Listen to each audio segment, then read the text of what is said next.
పట్నంలున్న గచ్చిబౌలి దిక్కు తిరిగేటోళ్ళు ఖుషి అయ్యే వార్తెనొల్ల ఇది. నిత్యం గంటల కమాన్ ట్రాఫిక్ తోటి తిప్పలు పడే జనాలు ఇప్పుడు రయ్యమని పోయేటందుకు ఇంకో ఫ్లైఓవర్ను ఇవాళ సీఎం రేవంత్ అన్న షాల్ చేసిండు.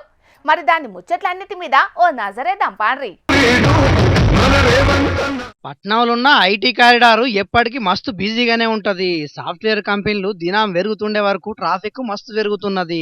అందుకే పోయిన సర్కారు చాలా జాగాల కొత్త ఫ్లైఓవర్లు కట్టే కార్యాన్ని ముంగటేసుకున్నది. అట్లా కొండాపూర్ కించి ఔటర్ రింగ్ రోడ్ దాకా కట్టిన ఫ్లైఓవర్ కు పీజీఆర్ పేరు పెట్టి ఇలా సీఎం రేవంత్ అన్న మంత్రులు ఎమ్మెల్యేలు లీడర్లతో కలిసి షాల్ చేసిండు. ఈ ఫ్లైఓవర్ అందుబాటులోకి వచ్చిందంటే కొంతవరకు ట్రాఫిక్ తిప్పలు తీరినట్టే అడికి పోయే వాహనదారులకు. ఇక అటెంకాడ పెట్టిన మీటింగ్ లో మాట్లాడిన రేవంత్ అన్న, జైపాల్ రెడ్డి గారు మెట్రో ఇచ్చిండ్రు మనకు. ఈరోజు నగరంలో ఉన్న మెట్రో ఆనాడు జైపాల్ రెడ్డి గారు మనకిచ్చింది, మన్మోహన్ సింగ్ గారు ఉన్నప్పుడు ఇచ్చింది.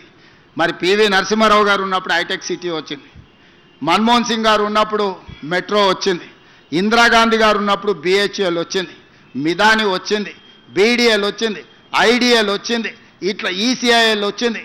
ఇట్లా చెప్పుకుంటూ వెళ్తే ఇందిరాగాంధీ గారు ప్రధానమంత్రిగా ఉన్నప్పుడు మొత్తం మన తెలంగాణలో ఉన్న అంతర్జాతీయ స్థాయి పరిశ్రమలు, ఈరోజు డిఫెన్స్ ఇన్వెస్ట్మెంట్స్ వచ్చిన, ఫార్మా ఇన్వెస్ట్మెంట్స్ వచ్చిన, ఇండస్ట్రియల్ గ్రోత్ కారిడార్లు వచ్చిన, అది ఇందిరాగాంధీ గారు వల్ల వచ్చింది.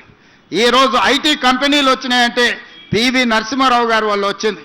ఈరోజు మనకు మెట్రో లాంటి అంతర్జాతీయ ఔటర్ రింగ్ రోడ్ కానీ, అంతర్జాతీయ ఎయిర్పోర్ట్ కానీ మరి మన్మోహన్ సింగ్ గారు వల్ల వచ్చింది. నేను మా బీజేపీ మిత్రులను అడుగుతున్న కిషన్ రెడ్డి గారిని, మోడీ ఏమిచ్చిండు కిషన్ రెడ్డి గారు? మీరు ఈ రాష్ట్రానికి నగరానికి ఏం తెచ్చిండ్రు?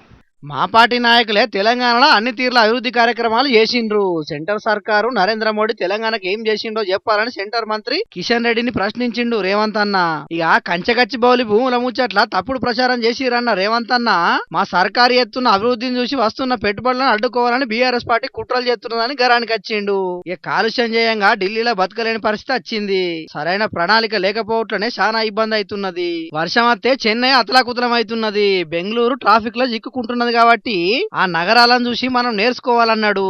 అందుకే హైదరాబాద్ లో కాలుష్యం తగ్గించేందుకు ప్లాన్లు వేస్తున్నాం. డీజిల్ బస్సులను పట్నం ఆవులకు పంపించి పట్నంలో 3000 ఎలక్ట్రిక్ బస్సులు మాత్రమే తిరిగేటట్టు చేస్తామన్నాడు. ఇక అట్లనే డీజిల్ ఆటోలు తీసేసి ఎలక్ట్రిక్ ఆటోలు కొనుక్కోండి పిలిపించిండు సీఎం సారు.